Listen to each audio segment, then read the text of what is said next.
नमस्कार। जेडीसी मंत्रा में आपका हार्दिक स्वागत है। बढ़ते हैं खबरों की तरफ। आत्मनिर्भर भारत अभियान को ध्यान में रखते हुए केंद्र सरकार ने सोमवार को देश की मैपिंग पॉलिसी में बड़े बदलाव की घोषणा की है। ये बदलाव विशेष रूप से भारतीय कंपनियों के लिए किया गया है। बताया जा रहा है कि इस बदलाव से भारतीय कंपनियों और किसानों को काफी लाभ मिलेगा, जिससे भारत में स्टार्टअप को भी बढ़ाने में मदद मिलेगी। प्रधानमंत्री नरेंद्र मोदी ने ट्वीट कर इस बात की जानकारी दी। उन्होंने कहा कि भारत को आत्मनिर्भर बनाने के लिए सरकार की नजर में नीतिगत बदलाव एक बड़ा कदम है। पीएम मोदी ने कहा कि डिजिटल इंडिया को प्रोत्साहन और रफ्तार देने के लिए हमारी सरकार ने एक अहम फैसला लिया है। जियो स्पेशल डेटा के अधिकरण और उत्पादन को नियंत्रण करने वाली नीतियों को उदार बनाना आत्मनिर्भर भारत के लिए एक बड़ा कदम है। उन्होंने आगे कहा, ये सुधार हमारे देश के startup, private sector, public sector और अनुसंधान संस्थानों में इनोवेशन को बढ़ावा देने के लिए बेहतर समाधान निकालेगा। इससे रोजगार भी पैदा होगा और आर्थिक विकास में भी तेजी आएगी। उन्होंने कहा कि इस बदलाव से देश के किसानों को लाभ मिलेगा। उन्होंने कहा कि इससे जियो स्पेशियल और रिमोट सेंसिंग डेटा की क्षमता में बढ़ोतरी होगी, जिसका फायदा किसानों को भी मिलेगा। ये सुधार भारत की व्यापक व्यापार क्षमता में आसानी से सुधार कर अपने हमारी प्रतिबद्धता को बढ़ाता है। वही इसे लेकर विज्ञान और प्रौद्योगिकी मंत्रालय की ओर से जारी बयान में कहा गया है कि जो चीज दुनिया में आसानी से उपलब्ध है, उस पर भारत में प्रतिबंध लगाने की कोशिश जरूर नहीं है। इसलिए जिस भू स्थानीय डेटा पर प्रतिबंध था, वह अब भारत में स्वतंत्र रूप से उपलब्ध होगा, जिससे प्रशासनिक नियमों में अनावश्यक शक्ति और स्टार्टअप और इनोवेशन में आने वाली रुकावटों को भी दूर किया जा सकेगा।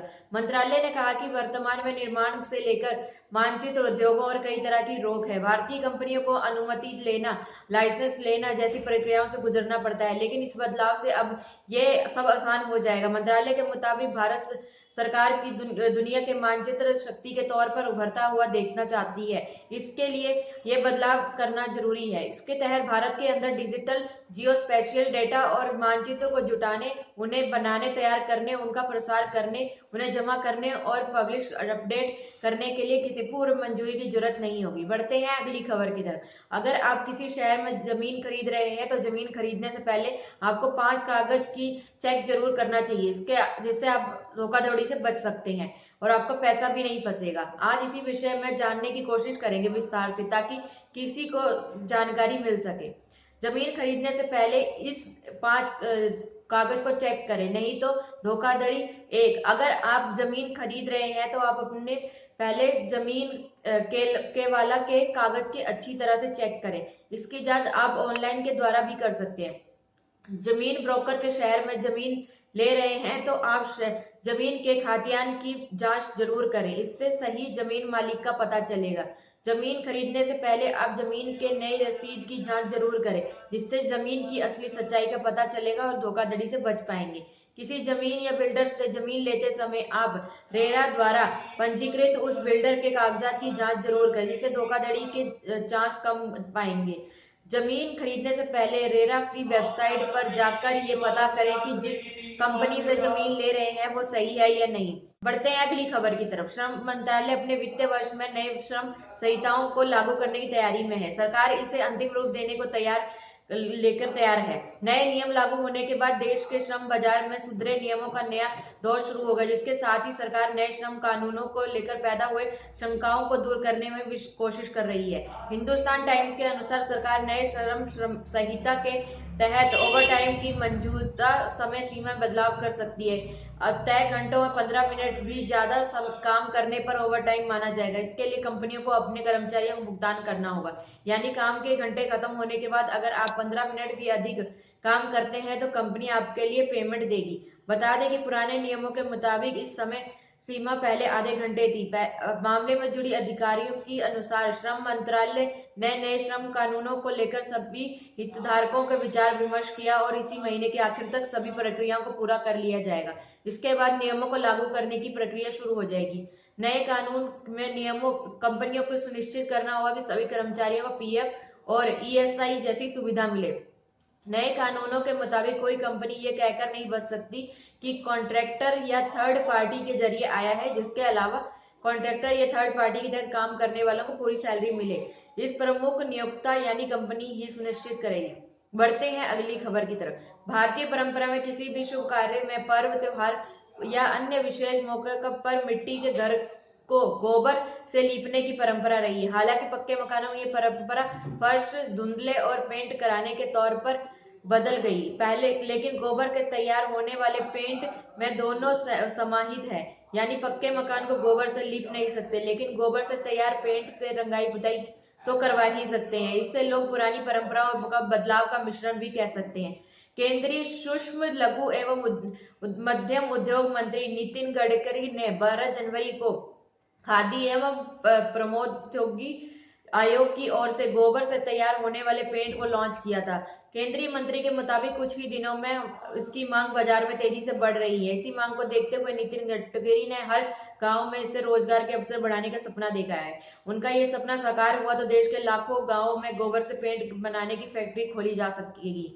ग्रामोद्योग उद्योग के मुताबिक सिर्फ एक मवेशी से गोबर से किसान हर साल 30,000 रुपए की कमाई कर सकता है।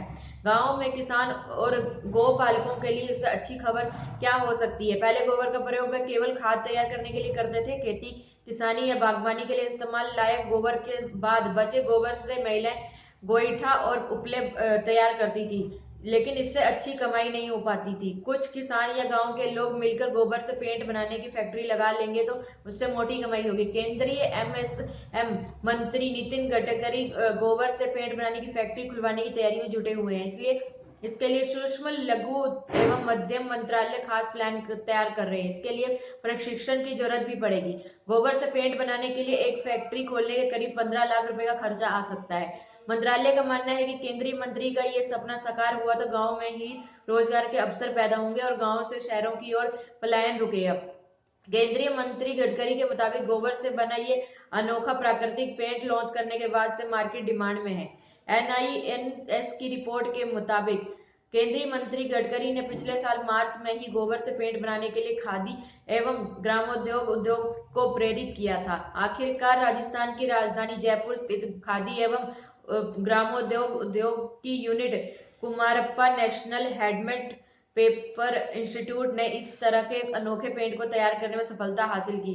जयपुर स्थित इस यूनिट ने अपने लिए एक फैक्ट्री सह प्रशिक्षण केंद्र भी बनाया। यहाँ लोगों को प्रशिक्षित किया जाता है। गोबर से पेंट बनाने की ट्रेनिंग की डिमांड भी खूब है। फिलहाल खादी एवं ग्रामोद्योग उद्योग की जयपुर यूनिट में अभी ट्रेनिंग की व्यवस्था है। ये ट्रेनिंग 5 से 7 दिनों की ट्रेनिंग होती है। केंद्रीय मंत्री के मुताबिक ट्रेनिंग के लिए इतने ज्यादा आवेदन आए कि सबकी ट्रेनिंग नहीं हो पा रही है। फिलहाल 350 से ज्यादा लोग वेटिंग लिस्ट में है। ऐसे में मंत्रालय ट्रेनिंग सुविधा बढ़ाने पर ध्यान दे रहे हैं ताकि ज्यादा से ज्यादा लोग ट्रेनिंग प्राप्त कर गोबर से पेंट बनाने की फैक्ट्री खोल सके। खादी एवं ग्रामोद्योग उद्योग द्वारा गोबर से बना प्राकृतिक पेंट इको फ्रेंडली है। ये पहला ऐसा पेंट है जो विष रहित होने के साथ जीवाणु रोधी और फफूंद रोधी गुणों से भरपूर है। गाय के गोबर से तैयार ये पेंट गंधहीन है। इसे भारतीय मानक ब्यूरो ने प्रमाणित किया है। ये पेंट फिलहाल 2 रूपों डिस्टेम्पर और प्लास्टिक इम्यूलेशन पेंट में उपलब्ध है। इस पेंट में सीसा, पारा, क्रोमियम, आर्सेनिक, कैडमियम जैसे सभी भारी धातुओं का असर नहीं होता। बढ़ते हैं अगली खबर की तरफ। भारत में चल रहे किसान आंदोलन के समर्थन को लेकर पर्यावरण कार्यकर्ता ग्रेटा थनबर्ग की ओर से ट्विटर पर शेयर किए गए टूल किट मामले में दिल्ली पुलिस ने मुंबई की वकील नीतिका जैकब को गैर जमानती वारंट जारी किया था, जिसके बाद अब नीतिका इस गैर जमानती वारंट के खिलाफ बॉम्बे हाईकोर्ट में पहुंच गई है। आपको बता दें कि नीतिका जैकब इंटरिम प्रोजेक्ट के लिए बॉम्बे हाई कोर्ट में गुहार लगाई है। निकिता जैकब पेशे से वकील है। इस मामले में फरार बताई जा रही है। इस मामले में वह अब कल सुनवाई की जाएगी। आपको बता दें कि इससे पहले स्वीडिश जलवायु परिवर्तन एक्टिविस्ट ग्रेटा थनबर्ग के टूलकिट मामले में सोमवार को दिल्ली पुलिस की स्पेशल सेल ने एक बड़ी कार्रवाई की है। जलवायु के क्षेत्र में काम करने वाली मशहूर कार्यकर्ता ग्रेटा थनबर्ग द्वारा शेयर किए गए टूलकिट दस्तावेज मामले में 2 कार्यकर्ताओं की भूमिका सवालों के घेरे में है। ऐसे लेकर पेशे से मुंबई की एक वकील नीतिका जैकब शंतनु के खिलाफ गैर जमानती वारंट जारी किया गया है। इस मामले में पहले ही बेंगलुरु के एक कॉलेज की स्टूडेंट दिशा रवि को साजिश देशद्रोह के आरोप में गिरफ्तार किया जा चुका है। इसे लेकर लोगों में खासी नाराजगी भी है। दिशा को रविवार को दिल्ली की एक अदालत में पेश किया गया था। उसके बाद उन्हें 5 दिन की पुलिस हिरासत में भेज दिया गया। नीतिका की सोशल मीडिया प्रोफाइल के मुताबिक वह Maharashtra Goa state bar council से जुड़ी है, मुंबई हाई कोर्ट में रजिस्टर्ड है। वहीं दिल्ली पुलिस की स्पेशल सेल के सूत्रों के मुताबिक 11 फरवरी को एक टीम तलाशी लेने के लिए नीतिका जैकब के घर गई थी, लेकिन शाम होने के कारण उनसे पूछताछ नहीं हो सकती थी। स्वीडिश पर्यावरण कार्यकर्ता ग्रेटा थनबर्ग ने भारत के 3 कृषि कानूनों के विरोध में प्रदर्शन कर रहे किसानों के समर्थन में ट्वीट किया था। इस पर दिल्ली पुलिस के टूल किट वालों के खिलाफ 4 फरवरी को आईपीसी की धारा 124 ए, 120 ए, 153 ए के तहत मामला दर्ज किया था। पुलिस ने दिशा रवि को यह दस्तावेज बनाने, उसका प्रसार करने की महत्वपूर्ण साजिश करता बताया। बाद में नीतिका की भी इस काम में भूमिका सामने आई। एक वरिष्ठ पुलिस अधिकारी ने कहा है कि ये सभी लोग खालिस्तान समर्थक पोएटिक जस्टिस फाउंडेशन के साथ मिलकर देश के खिलाफ असंतुष्टि फैलाने का काम कर रहे हैं। वह उन लोगों में शामिल है जिन्होंने ग्रेटा थुनबर्ग के साथ ये टूल किट शेयर किया था। वहीं कई कार्यकर्ताओं, राजनेताओं ने दिशा रवि की गिरफ्तारी पर चिंता जताई है। दिल्ली के मुख्यमंत्री अरविंद केजरीवाल ने कहा है कि दिल्ली पुलिस का ये कदम लोकतंत्र पर हमला है। उन्होंने ट्वीट कर कहा, 21 साल की दिशा रवि को गिरफ्तार करना लोकतंत्र पर एक हमला है। हमारे किसानों का समर्थन करना कोई अपराध नहीं है। सभार, डेली हंट, डेली होप। धन्यवाद। जेडीसी मंत्रा।